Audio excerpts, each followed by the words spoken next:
Quedarme sin presentarte a Rocío Rosa, que también es investigadora de Enseguida, que ha trabajado muchos años en el área de sistemas de producción animal, ahora en el área de nutrición, pastos e forrajes, y bueno, es experta entomóloga y también muy interesada por temas de biodiversidad.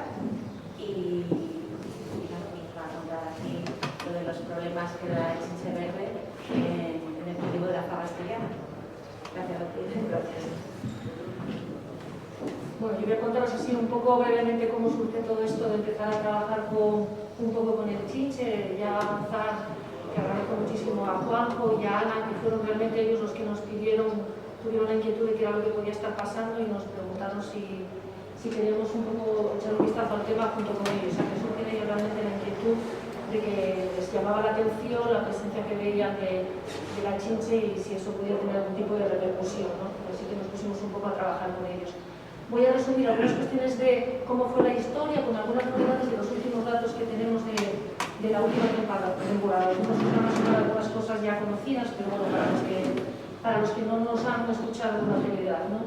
Arrancamos en el 2018, como digo, me oís bien, a raíz de lo que nos comentan los compañeros, de que les empieza a pitar ahí la presencia de la chinche. Y bueno, podía ser eso, podía ser otra cosa, porque ya nos ha pasado otras veces de fijarnos en un bicho y resulta que puede haber otros que pueden estar causando daños, ¿no? Y por otra parte, nosotros no teníamos experiencia previa en trabajar en plantaciones de fabas concretamente, así que lo primero que quisimos saber era qué más podía haber ahí, o qué vivía realmente en una plantación de faves habitualmente, ¿no? Y el primer año lo que hicimos fue, prácticamente todos los días por la semana, ir por entre las fabas desde que salieron a mirar a ver qué era lo que había e ir apuntando los bichos que veíamos. Teníamos una alumna en aquel momento que vino de estancia que nos ayudaba, íbamos apuntando todo lo que veíamos y colocamos también trampas amarillas para lo que volara y hacernos una primera idea de qué fauna habita o cómo va cambiando a lo largo de la temporada en una plantación de faves. Y ya en aquel entonces empezamos a detectar la presencia de la nezara. Lo primero que empezamos a ver fue en vez de algunas hojas, habitualmente por la parte de abajo. Esto fueron las primeras imágenes de los primeros bichos que empezamos a ver, los huevos de hecho. Ya en aquel momento detectábamos, normalmente cuando los ponen son muy blanquinos, y si hay alguno un poco más oscuro quiere decir que esos están parasitados. Y empezamos a ver el himenote, uno piquiñín, que es el que pone los huevos en los huevos de la nezara y es uno de sus enemigos naturales, porque entonces hace que fracase esa puesta. Ya en aquel momento empezamos a ver algunas puestas y algunos del primer enemigo natural que detectamos en la plantación, ¿no? A medida que fue avanzando la época de plantarla, ya empezamos a ver las primeras larvas. Luego os voy a enseñar imágenes porque hay veces que parece que son especies diferentes porque los juveniles y los adultos son bastante distintos, pero ya el mismo bicho en diferentes etapas de su vida, ¿no? Esto fue lo primero que quisimos hacer, entender un poco qué era lo que había ahí, ¿no? Aquí os presentamos, y es un poco rollo de gráficos, pero para haceros una idea de que lo que quisimos representar fue, según avanzaba el verano, qué otros bichos había, ¿no? Y vemos, por ejemplo, que había pues, chinches o híbridos, etcétera, a medida iba cambiando un poco lo que había, y lo que veis en verde es la nezara. Pues bueno, a partir de aquí, 29 en aquel año, ya empezamos a verla y cada vez más números, y va como aumentando. Se reproduce dentro de la fava, pero también, bueno, luego os hablaré de que creemos que también está alrededor. Entonces, como que según va la fava haciéndose cada vez más eso, detectamos una mayor presencia. Probablemente porque ella se reproduzca dentro de la propia plantación o porque venga también de fuera, ¿no? Aquí lo que os comentaba al seguir un poco el ciclo, el aspecto diferente que pueden tener, pues desde las primeras puestas, lo primero muy blanquín, luego como van cambiando de color. Nada más que ponen los huevos, al principio están todos juntos como apelotonados los primeros estadios, luego ya como se independizan y van cambiando de aspecto a medida que tienen cada una de sus fases hasta que se convierten en adultos que pueden tener estos dos aspectos y copulan entre sí, no son el mismo pero como diferentes fenotipos. Empieza la cópula y esto lo pueden repetir a lo largo del verano en varias ocasiones, no copulan una sola vez, sino que hay diferentes, como si dijéramos, poblaciones que van reproduciéndose a lo largo del verano. El ciclo varía, porque cuando mirábamos la bibliografía, incluso aquí, vemos que es bastante variable, dependiendo también de cómo cuadre el año, la meteorología, etcétera, ¿no? Y sí que es verdad que son así como un poco tardías y hacia el máximo del verano era cuando veíamos ya los números más importantes. En cuanto empieza a salir un poco por la media mañana y eso, ya colocadas al sol en las hojas, etc.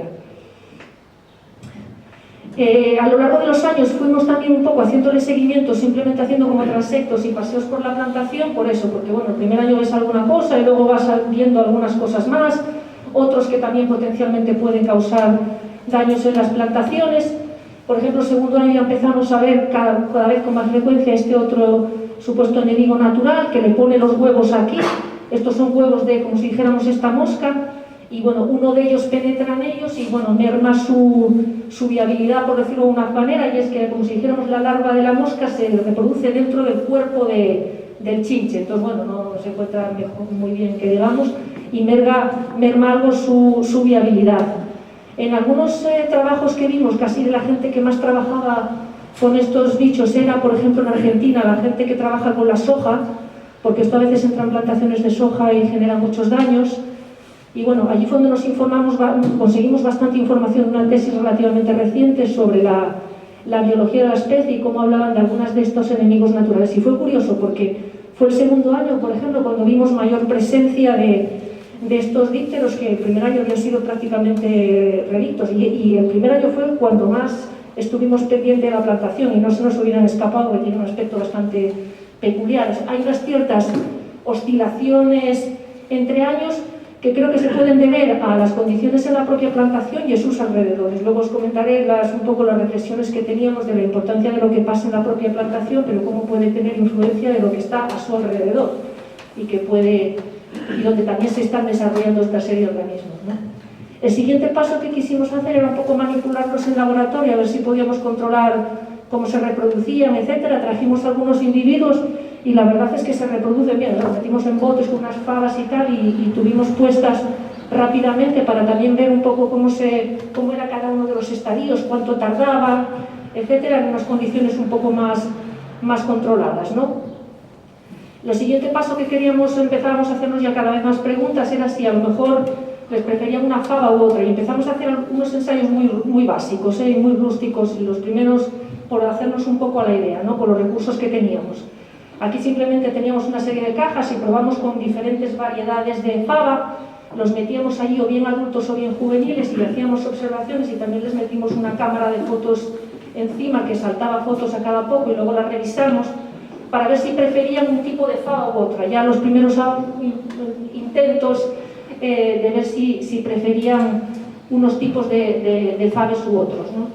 Y en aquel momento no vimos diferencias. Yo creo que tenemos que ampliarlo más y repetirlo más, fueron condiciones muy sencillas, ¿no? Y en aquel momento todavía no habíamos visto diferencias entre variedades, etc. Luego os cuento que sí que, de hecho, ahí tienen más importancia los compañeros del área. Se hicieron otros ensayos también para seguir avanzando en este tema de las variedades. Esto fue lo primero que hicimos de manera tentativa, ¿no? Pero no vimos diferencias ni en el caso de los adultos ni de los juveniles. Metimos en escajes tanto adultos como juveniles, separados y cada uno en su sitio, no todos juntos. El primer año tuvimos la suerte de que Juanjo y Ana nos dejaron marcar una serie de plantas en su plantación en condiciones en campo. Marcamos 10 y lo que hicimos fue, de cada 10 plantas cogimos todas las caxinas y luego cogimos un número de caxinas de cada planta y dentro miramos lo que había y clasificábamos los daños, cuántas faves había dentro y las faves que había dentro de cada caixina, qué tipo de daño tenían. Las dividimos entre, pues, que estuvieran más o menos normales, que no tuvieran ningún tipo de alteración, que estuvieran dañadas en diferentes tipos o que estuvieran abortadas. Luego os cuento un poco también estuvimos ahí intentando familiarizarnos para determinar qué es abortado natural o qué es un aborto que nos pita, que eso no tendría por qué estar abortada esa fava.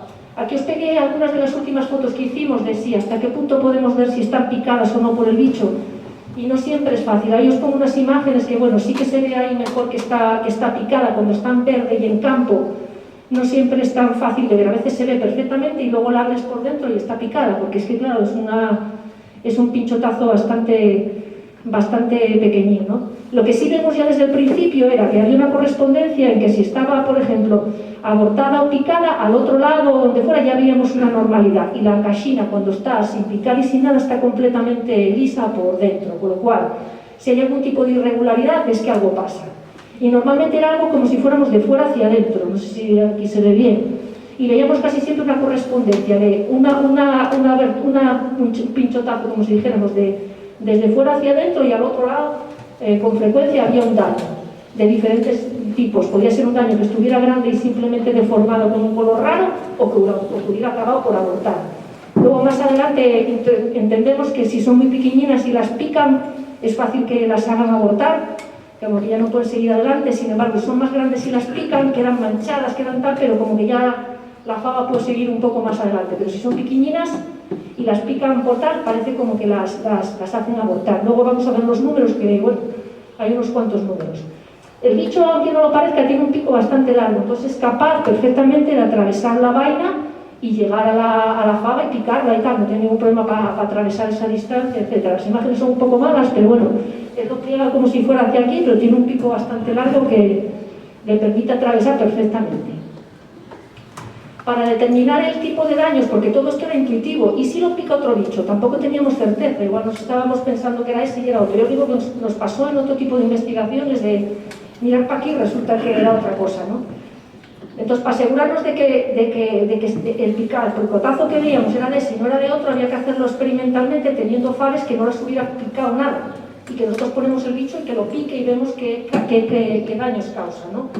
Y fue lo que se hizo con la ayuda de Juanjo y de Ana, ya en condiciones de invernadero. Allí tuvimos plantas que teníamos, no habían picado nada, que si las picaba podía ser lo que nosotros dijéramos de alguna manera, ¿no? Y lo que hicimos fue reproducir en la primera etapa nosotros mismos los bichos para asegurarnos de que teníamos una cierta estabilidad en ese sentido, y aislábamos faves.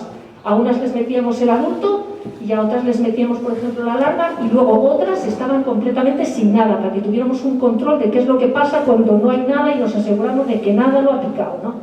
Y si podíamos ver diferencias, como sabemos por la bibliografía que cuando son súper pequeñinos todavía no tienen capacidad de picar, pero ya los estudios que habíamos visto es que cuando son larvas, aquellos que os veis que eran de colores diferentes, esas ya pueden generar daños.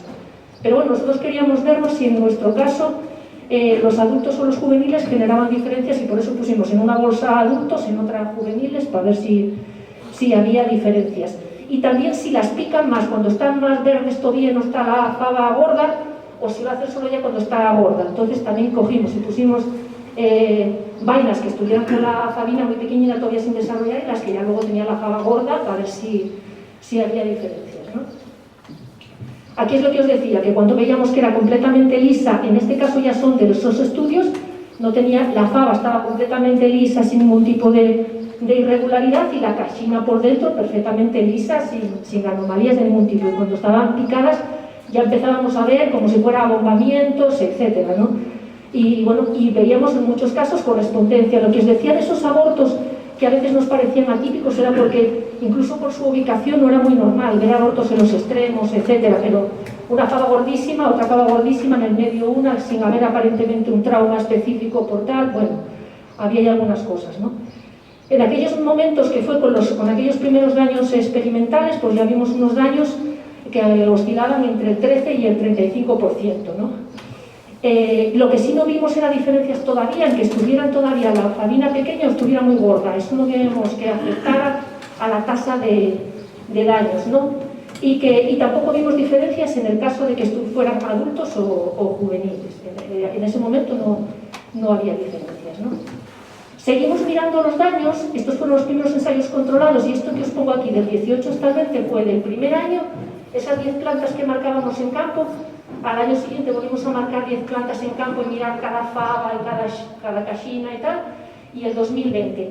Y aquí ya por lo menos ya tenemos datos de 3 años, hay que seguir haciéndolo para tener una cosa un poco más curiosa, pero bueno, si veis ahí una cierta consistencia entre, aquí serían en verde las que están perfectamente bien la fava. Esto es lo que nosotros consideramos un porcentaje de abortos que es aceptable y naturales. Estos serían los que ya vimos con daños de algún tipo, y estos serían los que consideramos que están abortables. Y bueno, veis que hay un cierto perfil. Este año fue de daños especialmente, y el 18 y el 20 tienen un perfil bastante parecido, ¿no? Haciendo un promedio entre los 3 años, pues el 33,61 estaban dañadas de lo que habíamos visto, el 8,52 abortadas y el 48,29 estaban ok, ¿no? Y bueno, los daños, detectamos un porcentaje de daños importante en el año 2019, es decir, hay bastantes daños. A mí me parecen también importantes los abortos, sobre todo para los productores, porque eso es, y sobre todo porque a veces pasa desapercibido al cuantificar, porque es que no pesan nada, eso no lo mides en ningún sitio, y bueno, oye, es un porcentaje importante de lo que se pierde de potencial producción, porque eso se aborta y podrían ser kilos. Lo que os decía de que hicimos aquella primera aproximación a las variedades un poco de andar por casa, pero luego Juanjo y Ana lo trabajaron ya con un mayor número de muestras, etcétera, para hacer comparaciones entre Maximina y Marushina.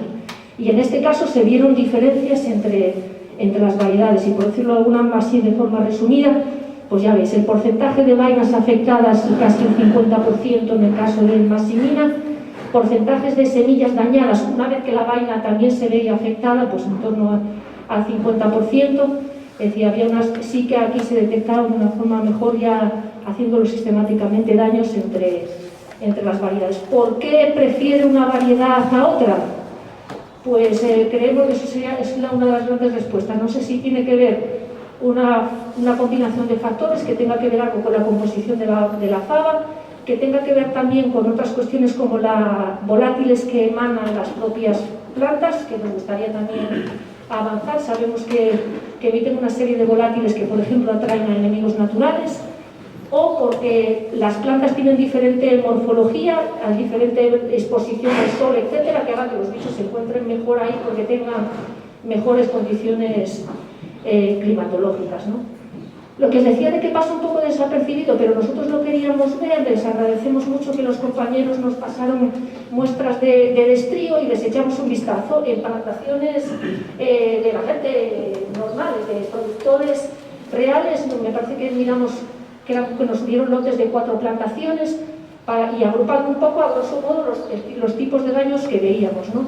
Aquí nos ayudó también un poco a ir explorando la posibilidad de que creemos que una buena parte de los daños que también observamos, o de manchas que observamos, creemos que estos hongos o diferentes tipos de organismos que generan esas manchas y tal, penetran en la faba gracias en parte a esas picaduras. Esa picadura supone que hace un túnel por el que pueden entrar organismos, etcétera, que pueden estar favoreciendo, de hecho, una especie de efecto combinado, los daños en la propia faba, no solo por el hongo, sino que el hongo tiene que tener la forma de entrar y a lo mejor el picotazo pues puede favorecerlo. Y de hecho, fijaros que son casi como a veces puntinos concretos y creemos que puede ser el picotazo y por ahí se mete el hongo o el organismo que sea, ¿no?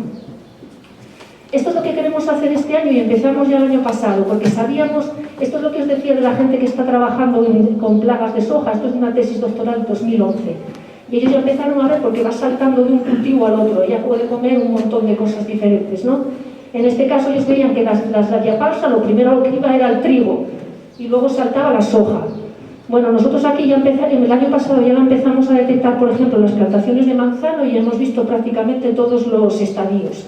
El año pasado ya empezamos porque como yo trabajo en nutrición, pastos y forrajes, nosotros tenemos plantaciones de maíz, y entonces aproveché que las teníamos para, nada más que empezó a salir el maíz, todos los fines de semana con mi camarita me iba a ver qué era lo que veía, ¿no?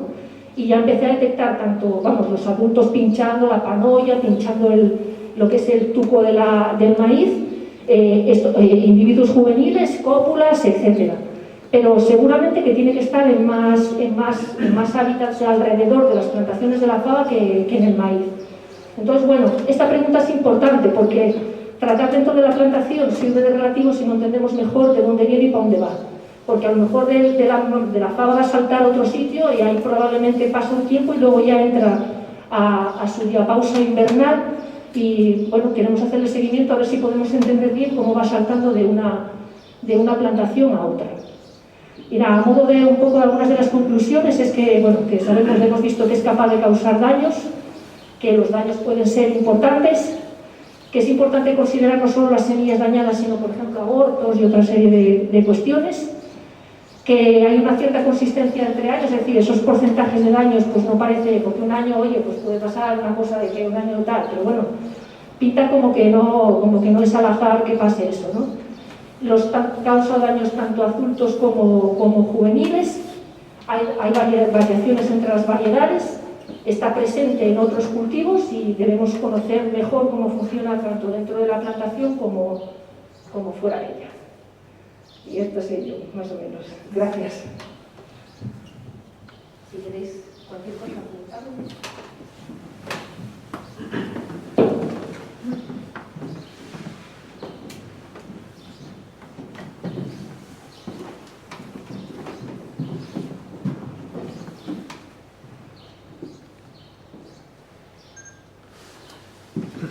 Tío, te pregunto yo, igual que evaluasteis, visteis la presencia de otros, de ligus, por ejemplo? Sí, sí.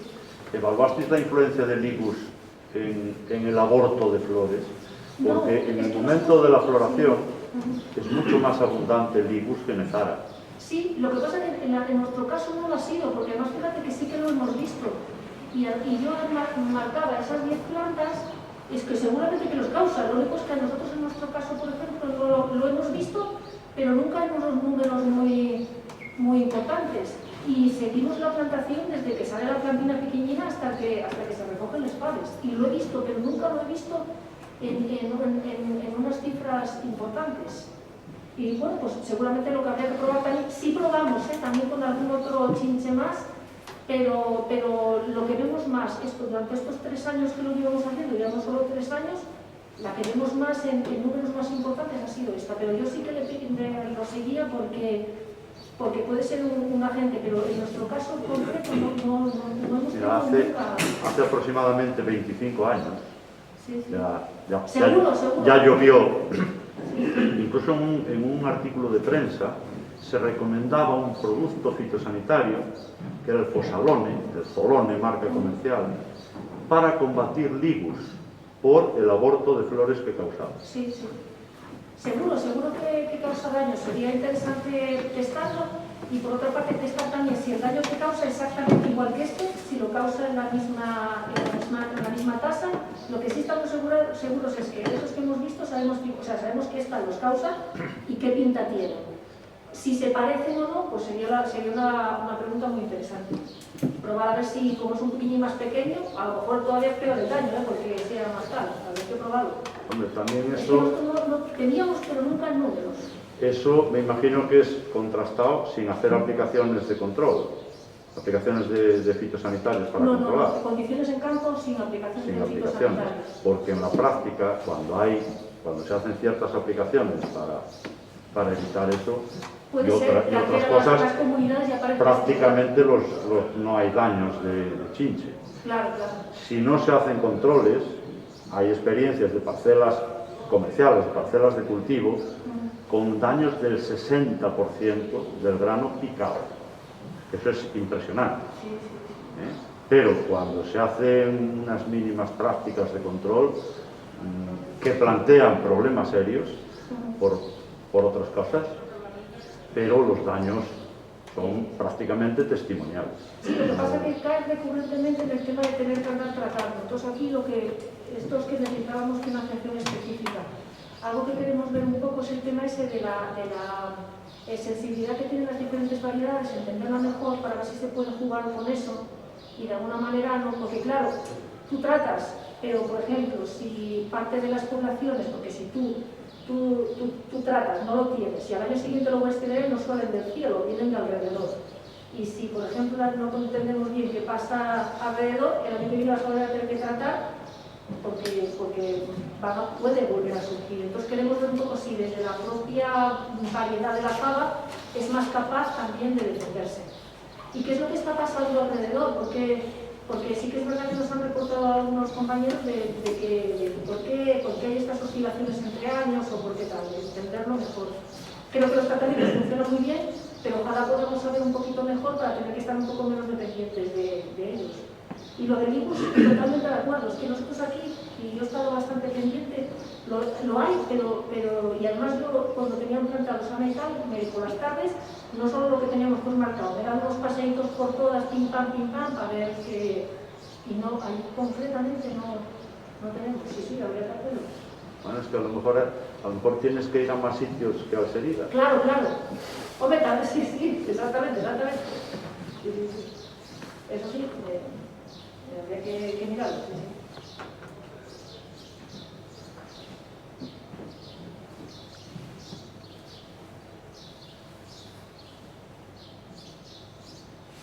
¿Cómo lo combatimos? ¿Con cualquier insecticida?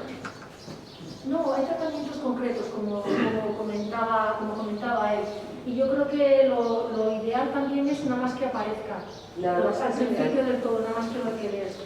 Sí, nada más que lo que empiezas a ver los primeros, porque una vez que si no ya están establecidos y empiezan como si dijéramos con ese crecimiento exponencial, yo pienso es estar un poquillo pendiente por lo que os decía de lo de las hojas que empiezan a lo mejor a verlos y nada más que ver los primeros, aquellos que tienen más experiencia. Yo ya trataría. Mira, te doy otro dato, Rocío. En una misma parcela, yendo por un pasillo, en una de las líneas cogí 23 adultos y en la otra ninguno. Y en otro pasillo ninguno. Es decir, la localización es muy precisa a veces. Adultos, porque los juveniles suelen ser más gregarios, estar más en una zona, pero ya los adultos. Y fíjate, en un pasillo, en una de las líneas 23 y en la otra ninguno. O sea, depende de que le esté dando el sol o no, y depende de la zona de la parcela. Por eso te digo que yo no me fíe solamente, por ejemplo, en nuestro caso, de las 10 que teníamos marcadas. De hecho, algunos datos, por ejemplo, de la biología estaban fuera de las 10. Yo todos los días por la tarde me daba unos paseos para ver si lo que nosotros veíamos en esas que estaban marcadas era muy diferente de lo que estaban viendo las otras. También aprovechando que había el proyecto y que había un montón de variedades diferentes, que a lo mejor nunca se va a volver a dar la coyuntura, porque afortunadamente ahora las podíamos ver porque estaba el proyecto, por ver si veía alguna diferencia. Entonces no mires solamente esa vereda, me dan un paseillo para verla por todos los lados. Vamos, que seguro que también vas a dar, no te puedo decir porque seguro, y además tú tienes muchísima experiencia. Nosotros hicimos ahora la aportación que podíamos a las respuestas que nos preguntaban los compañeros, que por cierto figura también ahí con Somano, personas que ni siquiera trabajamos específicamente en esto, que les dimos un apoyo a los compañeros porque nos parecía que era una cosa importante para el sector, pero no trabajamos específicamente en esto. Yo he colaborado con esto y colaboro con otro tema de plagas, pero yo trabajo en temas de ganadería, nutrición, partos y forrajes y sistemas de producción animal, pero cualquiera que nos llame para cualquier plaga, cualquiera que nos llame para cualquier cosa, nosotros sacamos tiempo de nuestras investigaciones principales para abordar estas cosas porque nos parecen importantes, sin financiación y muchas veces en nuestro tiempo de ocio y personal. Lo digo para que también quede bastante claro, ¿vale? Pero vamos, que yo no lo quiero despistar, porque además a mí me parece bastante saber un poco a dónde va. O sea, cómo va saltando y cómo tal, no lo vamos a despistar y este año, por ejemplo, para el maíz voy a seguir mirándolo y un poco fuera del maíz y vamos, que no estamos fuera del tema. ¿Cómo afecta al maíz? ¿Daña la panoya? Pues no, pues fíjate, eso fue por ejemplo otra de las cosas que miré y no, porque además como me parecía que la panoya cuando está todavía poco desarrollada, eso tiene que tener mucho azúcar y tiene que ser muy interesante. Las escachiné, como si dijéramos la panoya, y no vi daños. Y a veces las traje para ponérselas cuando las tuve metidas en el laboratorio. Les puse panoias que estaban muy poco desarrolladas, a ver si las picaban y tal, y todavía no he visto que lo que es el maíz. Y este año quiero desgranar maíces y tal y probar a ver si a lo mejor también fastidia la producción de la panoia.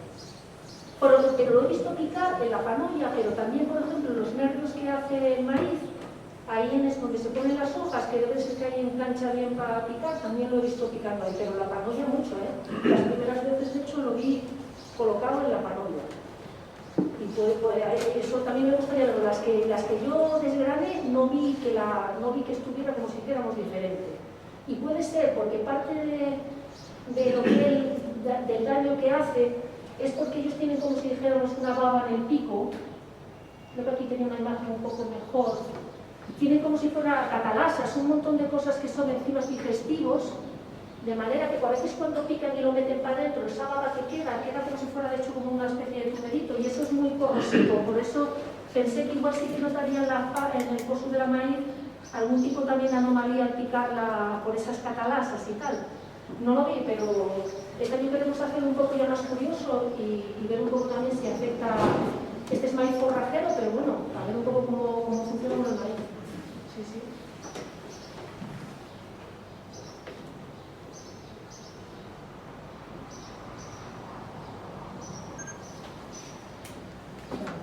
¿Qué os parece? Cambiamos entonces. Yo estoy aquí para lo que sea, ¿eh?